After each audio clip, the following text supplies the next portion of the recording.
Good evening, everyone. Welcome to day one of macroeconomics revision. In this today's class, we'll complete chapter 1 and chapter 2 of macroeconomics national income, circular flow of income, and chapter 2 related macro concept of national income. Without wasting the time, we'll start our class. As we all know, we have two books in class 12, macroeconomics and Indian development. Indian development is easy. It is we have already read in class 9 and 10. Macroeconomics is quite tough. So we'll start with chapter 1 and chapter 2. So microeconomics and macroeconomics. So microeconomics deals with the individual as in किसी एक concern party को लेकर अगर हम बात करेंगे like from the view point of producer, from the view point of consumer, from the view point of seller. So microeconomics deals with the individual parties, whereas macroeconomics deals with the aggregate issue or the economy issue, overall economy, पूरे overall India या overall economy के point of view से जिसका impact पूरे लोगों पे पड़ेगा उसको बोलेंगे macro economics. Like suppose if bank will change any rate, it would impact to everyone. ऐसा नहीं कि सिर्फ एक जन को इम्पैक्ट करेगा, नहीं. तो मैक्रो मीन्स बड़ा. तो macro economics deals with the aggregate total economy को लेकर अगर कोई बात होता है उसको बोलते हैं macro economics. As you can see in the screen, macro economics is that branch of economics which deals with aggregates or issue related to the economy as a whole.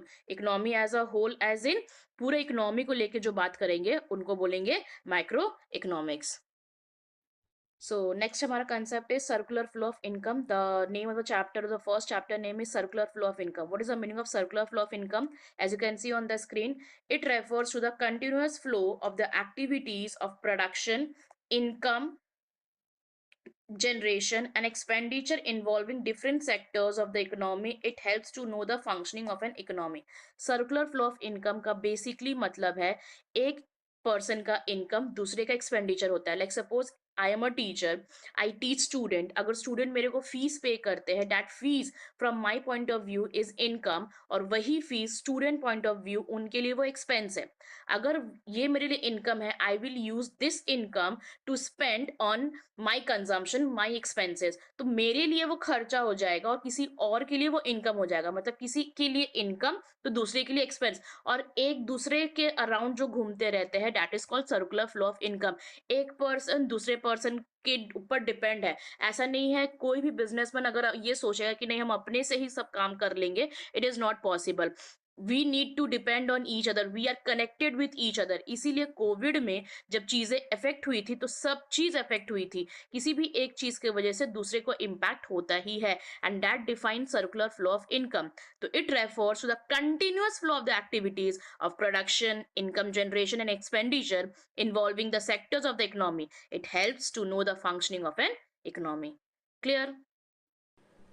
Next important thing which will come definitely in exam, that is three phases of circular flow of income. What are the three phases? This is important for MCQ purpose.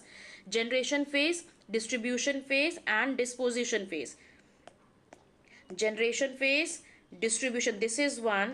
Generation phase is one, distribution is two, and disposition is three. Kindly write and make a note.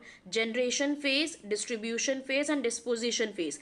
Generation phase is also known as production phase. जब सामान produced होगा उसको बोलते हैं generation phase. Distribution phase, इसी सामान को जब हम लोग डिस्ट्रीब्यूट करेंगे और उससे इनकम जनरेट करेंगे उसको बोलेंगे distribution phase. And disposition phase is a spending.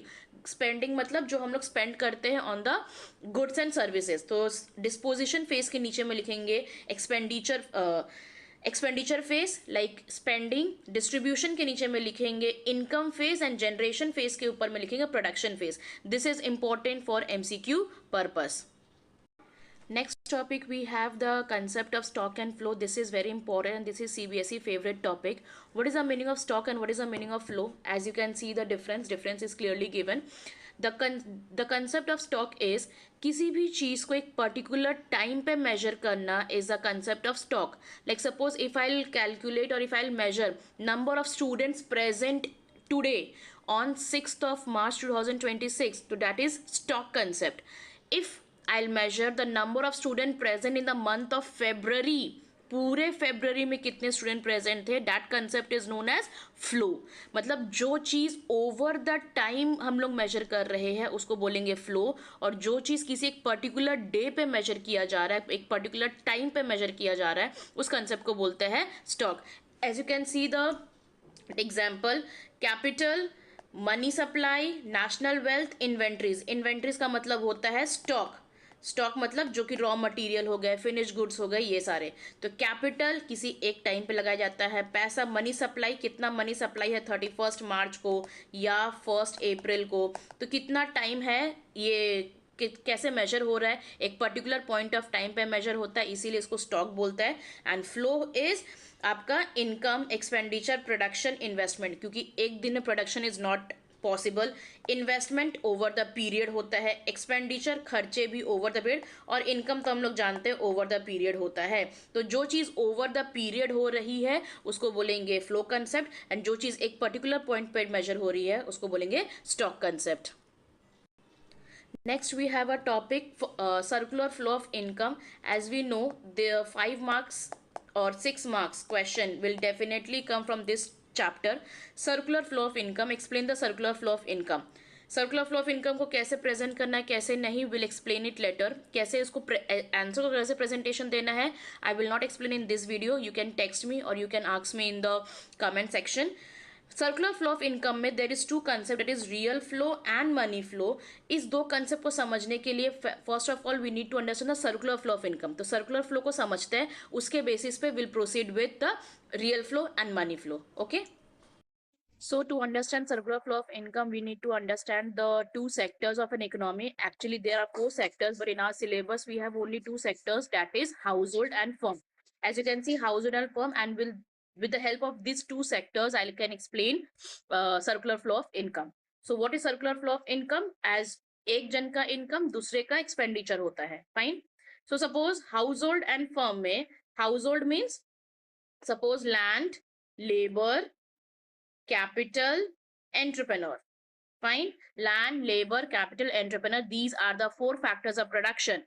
This is a basic question of economics. What are the factors of production? Land, labor, capital, entrepreneur. Household provide all these things to the firm. Land, labour, capital, entrepreneur, ये सारी चीजें firm को transfer करती है जिससे कि वो goods and service produce कर पाए, और फर्म इन्हीं सब चीज को यूज करके इन रिटर्न हाउस होल्ड को क्या देते हैं, goods and services. Fine. First, house hold give land, labour, capital, entrepreneur to the firm, and firm इन्हीं चारों चीजों को यूज करके firm will give back to house hold goods and services, and this चीज, इस चीज को क्या बोलते हैं, real flow of circular flow of income. We have 2 concept, real flow and money flow. Real flow means physical चीजें, जो चीजों को हम लोग टच कर सकते हैं, land, labour, capital, entrepreneur and goods and service को वी कैन टच। तो real flow when house hold provide land, labour, capital, entrepreneur to the firm, and firm provide goods and services to the house hold. उसी के opposite में if will concept in different way, house hold and firm, पहला चीज सीख गए real flow. Now will move towards money flow. तो money flow में क्या होगा, तो जब हाउस होल्ड ने फर्म को अपना लैंड, लेबर, कैपिटल, एंटरप्रेन्योर ये सारी चीज़ें दी, तो फर्म ने हाउस होल्ड को गुड्स एंड सर्विसेज दिया। तो लैंड, लेबर, कैपिटल, एंटरप्रेन्योर को यूज़ करने का एक फैक्टर इनकम होता है। वो फैक्टर इनकम क्या होता है, लैंड को यूज़ करने के बदले में आपको मिलता है रेंट, लेबर को यूज़ करने के बदले में आपको मिलता है वेजेस, कैपिटल को यूज़ करने के बदले में मिलता है इंटरेस्ट, एंड एंटरप्रेन्योर कमाता है प्रॉफिट। तो firm give rent, wages, interest, profit to whom? To the household, and these are the factor income of household. Factor payment किसके लिए होगा, एक के लिए पेमेंट, एक के लिए इनकम। तो इनकम किसके लिए होगा, हाउस होल्ड के लिए इनकम, फर्म के लिए पेमेंट। अब अगर ये rent, wages, interest, profit house hold का इनकम है, इसी इनकम को यूज करके हाउस होल्ड फर्म को रिटर्न बैक करता है in the form of consumption expenditure, in the form of consumption expenditure. मतलब ऑब्वियसली अपनी जो भी ज़रूरतें हैं गुड्स एंड सर्विस में स्पेंड करके अपने खर्चे को वो फर्म को दे देता है। कोई किसी का एक चीज़ नहीं रखता, हाउस होल्ड भी फर्म को देता है, फर्म भी हाउस होल्ड को देता है। And this concept is known as circular flow of income and this is known as money flow. This is known as money flow. So real flow means land, labor, capital, entrepreneur from household to firm and from firm to household goods and services. In return rent, wages, interest, profit firm देता है house hold को. These are the factor income of the house hold. इसी income को use करके house hold वापस से spend कर देता है goods and service produce by the firm. And this whole concept is known as circular flow of income. Now see, as you can see here, producers, firm sector and household sector. You can write anywhere, but आपको वो arrow, आपको वो चीज़ें concept पता होनी चाहिए. And you will explain both from factor services. देखो land, labour, capital, entrepreneur पहले देंगे तो गुड्स एंड सर्विसेज उनको वापस देंगे, इसको बोलते हैं real flow. And then house hold में फैक्टर पेमेंट अगर हम दे रहे हैं, रेंट, वेजेस, इंटरेस्ट, प्रॉफिट, यहाँ पे देखो ये इनका इनकम है और फिर इसी को यूज़ करके वो कंजम्पशन एक्सपेंडिचर हो रहा है. तो this is important. If you want to take the screenshot of this you can wait, take the screenshot. This is circular flow of income. Now the question is कि ma'am how we will explain this answer if the question will come for 6 marks. The answer is first of all you need to write the definition of circular flow of income. Then you draw the diagram and then explanation. That's all. Your 6 marks answer is ready. 2, 2, 2. 2 plus 2 plus 2. So quickly we'll move ahead to the chapter 2, that is a basic concept of the national income. First concept is, as you can see on the screen, normal resident and non-resident of India. तो normal resident means जो कि हमारे country में रहते हैं, born and brought up in our country, और हमारे country में ही उनका इकोनॉमिक इंटरेस्ट भी होता है. What is the meaning of economic interest? Economic interest का मतलब होता है कि सारा अगर पैसा का मतलब अर्निंग मोटिव यहीं पर है, इसी कंट्री से अर्निंग मोटिव भी है, इकोनॉमिक इंटरेस्ट सब कुछ इसी कंट्री में है. That is called normal resident of India. And non resident of India, the person who does not live in our country but सिर्फ कभी कभी आते हैं, कभी कभी विजिट करके चले जाते हैं. एनआरआई जो नॉर्मली हम लोग शॉर्ट फॉर्म में यूज करते हैं, NRI is called non resident of India. मतलब जो इंडिया में रहने वाले नहीं है उनको नॉन रेसिडेंट ऑफ इंडिया बोलते हैं, और जो इंडिया में रहने वाले हैं जिनका इकोनॉमिक इंटरेस्ट यहाँ पर है उनको नॉर्मल रेसिडेंट बोलते हैं.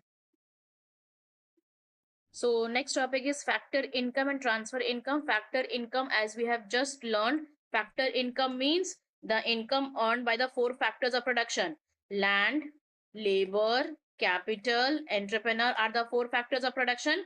And land को use करने का income है हमारा rent, labor को use करने का है हमारा wages, capital को use करने का हमारा interest, and entrepreneur को use करने का हमारा profit. So land, labor, capital, entrepreneur, these are the 4 factors of production, and rent, wages, interest, profit are the factor income for the household, and these are the factor payment from the firm's point of view. And transfer income means, transfer income एक ऐसा income होता है जिसके बदले में आपको कुछ करने की जरूरत नहीं है, वो आपको बैठे बिठाए मिलता है, जिसके बदले में आपको इन रिटर्न कुछ करने का जरूरत नहीं. जैसे आपको लैंड यूज करते तो आपको रेंट मिलता है, लेबर यूज करते तो आपको वेजेस पे करना पड़ता है, but transfer income is the income जो कि आपको मिलेगा, उसके बदले में आपको कुछ करने का जरूरत नहीं है, one side income. And the example of this kind of income, transfer income is old age pension, और आपका ओल्ड एज पेंशन बोलो, स्कॉलरशिप बोलो, और आजकल जैसे गवर्नमेंट बहुत सारे स्कीम्स अनाउंस करते हैं जैसे लाइक अनएम्प्लॉयमेंट स्कीम, और आपको आजकल अनएम्प्लॉयड लोगों को भी पैसे मिलेंगे घर बैठे, तो वो all these are the example of transfer income. Next topic is final goods and intermediate goods. This is very important. This is CBSE favorite topic. Final goods and intermediate goods. 2 marks question or 3 marks question you can expect from this topic. Final goods and intermediate goods. Very, very, very important. Mark this. Final goods and intermediate goods को मे भी आपको 2-3 example से आपको पूछेगा कि identify which one is final goods and which one is intermediate goods. Final goods का मतलब जो कि एक कंज्यूमर फाइनली यूज कर रहा है, जिसके वजह से उसको बेनिफिट मिल रहा है, is final goods. And intermediate goods मतलब बीच का, मतलब किसी और को प्रोसेस करके कुछ और नया प्रोडक्ट बनाया जाए, that is intermediate goods. Like suppose if I will say cotton को यूज करके जो कपड़े बनाए जाते हैं, that cotton is considered as intermediate goods. But अगर वही कॉटन को कोई एक final consumer as a branded या फर्स्ट एड में यूज कर रहा है, that is called final goods. तो एक ही प्रोडक्ट का फाइनल भी हो सकता है, इंटरमीडिएट भी हो सकता है, based on the situation. Like bread, suppose एक कंज्यूमर ब्रेड को कंज्यूम कर रहा है, it is considered as final goods. But उसी ब्रेड को एक सैंडविच बनाने के लिए अगर काम में लेकर आ रहे हैं, तो that bread is considered as intermediate good. Simple. अब कुछ कुछ एक नॉर्मल एग्जांपल होता है। सपोज एक फर्नीचर डीलर है, फर्नीचर डीलर, अगर फर्नीचर डीलर कोई फर्नीचर खरीदेगा, that is consider as intermediate goods, क्योंकि वो उसका एसेट नहीं है, वो खुद यूज नहीं कर रहा है, उसको वो रीसेल करेगा। तो एक फर्नीचर डीलर अगर फर्नीचर खरीदेगा, that is consider as intermediate goods. But अगर वही फर्नीचर डीलर एक कंप्यूटर खरीदेगा, that is consider as final goods. Am I clear? Will solve 2 to 3 example. Fine, okay. So these are the quick 6 example of final goods and intermediate goods. You need to identify which one is final goods and which one is intermediate goods. Quickly, first copy this and then we'll proceed. Number 1, pause this video and you can copy this. First one, coal used by manufacturing firm. Coal used by manufacturing firm, obviously coal use किया जा रहा है by the firm to produce a new thing. That is, this is my intermediate goods. Chalk duster purchased by school. Chalk duster purchased by school also is an example of intermediate goods, because उसी को use करके वो अपना service provide कर रहे हैं. Printer purchased by a lawyer, final goods, क्योंकि वो इन्वेस्टमेंट के लिए खरीद रहा है और खुद यूज करेगा. अच्छा, इकोनॉमिक्स में किसी भी चीज को यूज करने को ही कंजम्पशन बोलते हैं. तो printer purchase by a lawyer investment है और वो फाइनल गुड्स है. Fertiliser use by a farmer, is it final और intermediate? Final? No, this is intermediate goods, क्योंकि फर्टिलाइजर को यूज करके और आप फर्दर क्रॉप प्रोड्यूस करोगे, तो that fertiliser is considered as intermediate goods. Furniture purchase by a school, intermediate goods? No, this is final goods, because furniture is use as an investment by a school, तो उसको final goods बोला जाएगा. तो chalk duster क्यों नहीं? Chalk duster is not an investment.